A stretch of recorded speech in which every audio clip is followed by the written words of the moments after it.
Hey guys, today we're going to talk about key fobs. Fun, right? So let me tell you a little bit why I'm doing this video.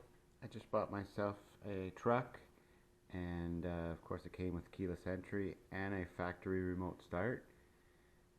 Now, as far as I'm concerned, the remote start's great, especially living here in Canada, and it being a diesel really helps warm things up since it takes quite a while to get some heat out of the truck.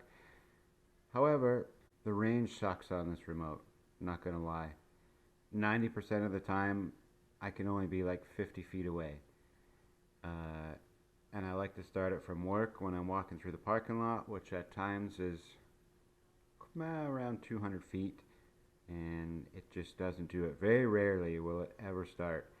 And a lot of things can be the factor for poor range. However, we're going to go inside this and clean it. I did put a new battery in it, but I haven't cleaned it. So we'll show you how to do that now. So most keyless entries, the key fobs come apart the same way.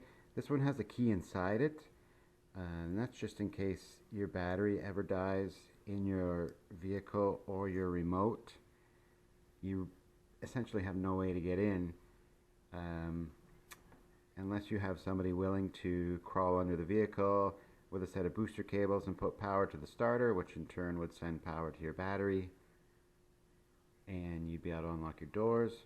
Or your battery dies in your key fob and you happen to be in a Walmart parking lot, which is probably never going to happen, and you could get yourself a new battery. So I do install remote starters on the side, and I much prefer the aftermarket because you can easily get 1,000 feet isn't out of the question, and even further with expensive ones. And I've never ran into an issue once on any of my previous trucks with an aftermarket remote starter.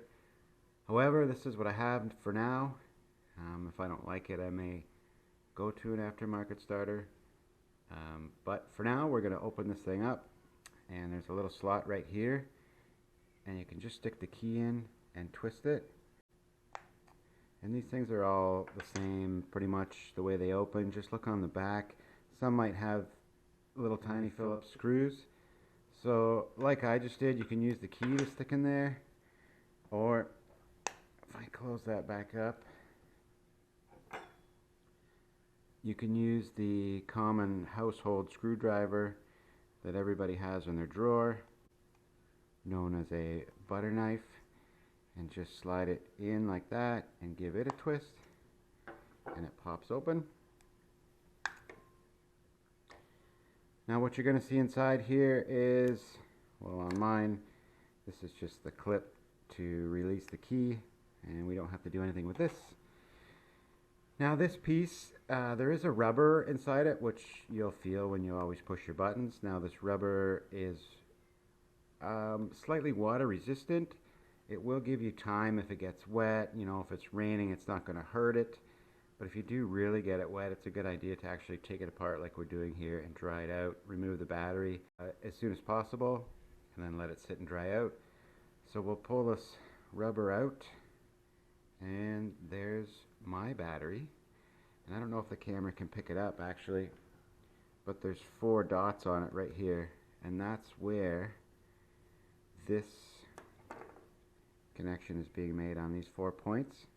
Now I know the connection is being made, however, over time metal oxidizes, and what we're going to do today is make sure we clean off any oxidization and our connections. You can also see, I'll pop the brains out of this rubber. This is our key fob rubber, and you can see where it's been hitting, and that's just dirt and oxidization. We're going to want to make sure we clean that off, which will improve our range. And then on the back side are the buttons. When you push your button, this is where you're making the connection. Now they're a little dirty, but if you find again you're getting poor range, or you're really having to push on the button or push all over to get it to lock or unlock, this is going to be your problem, like 99% of the time. And the best way to clean that is actually with a pencil eraser. It's a very light abrasive, and it just works perfect for this job. Now I don't have to clean these ones off down here because they don't do anything. but just for an example, you just push lightly and it takes all the marks off and makes them pretty much look like new.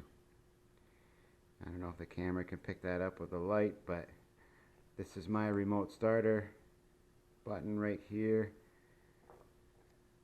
I have to push it twice, and it's this one, and I can see there's some dirt, corrosion on either side of that. So I'm going to go ahead and take that off.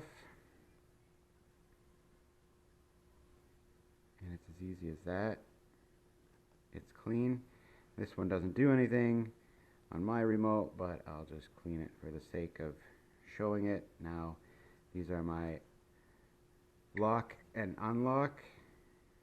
The bottom one being the lock, and I can see dirt on that. Take that off. This is my unlock. And the panic button, which has no dirt on it at all. So we'll just generally give any sort of contact a rub, and these are all looking pretty good to me. On the back side, again, there was this piece where we'll just clean it off. Actually, it's the whole contact is actually looking a little shinier now. It was tarnished. Now these are going to be spring steel and spring loaded, so we just want to lightly pass the eraser over it. It's still going to do what it needs to do, even though, like I say, you don't have to press hard as it is. It's a very, very gentle abrasive. But when you're done doing this, it's always a good idea just to push these things back up a bit. Just bend them up a little bit, just to make sure that they are going to touch the battery when you put it back together.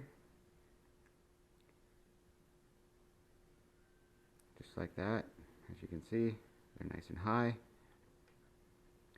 So this piece is done. It's clean. Put it aside, and we'll take our battery out.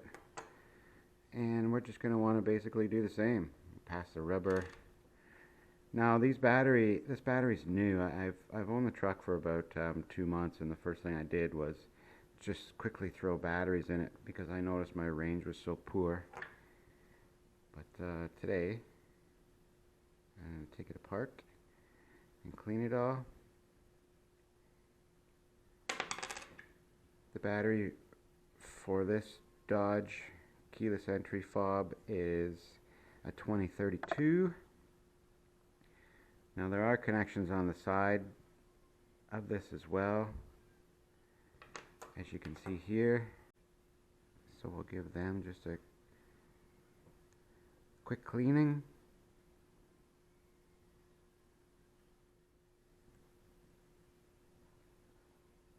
And then we'll just bend those back a little bit. And then there's one more right here. Pretty tough to put any pressure on it, but you can put a decent amount. So we'll get that on. And we'll bend it up a little bit.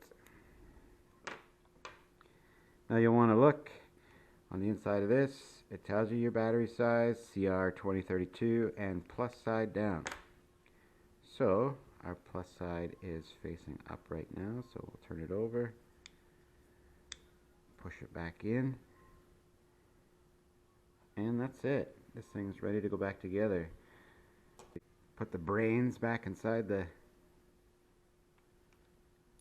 rubber here, and then set the rubber back over top. Just like that. It just sits in there pretty flush. Put the key fob back together. Just press it firmly and it snaps all back together. And that's it. Reinstall my key. And we're good to go. Key fob's clean. Hopefully this increases my range. And like I say, a lot of things can cause poor range, whether it's interference, buildings, other vehicles parked around you. But this is, at least you'll know that you've done what you can to increase your range. And you can always try standing on one foot, pressing into your chin, putting your hand in the air. Sometimes those things work. They don't seem to for me. But anyway, hope this helps. Hope this gives you the courage to open up your key fob and clean it up and save you any money and time from going somewhere to get it done or having someone else do it. So there you have it. Thanks for watching, guys, and I hope this increases your distance. We'll talk to you later.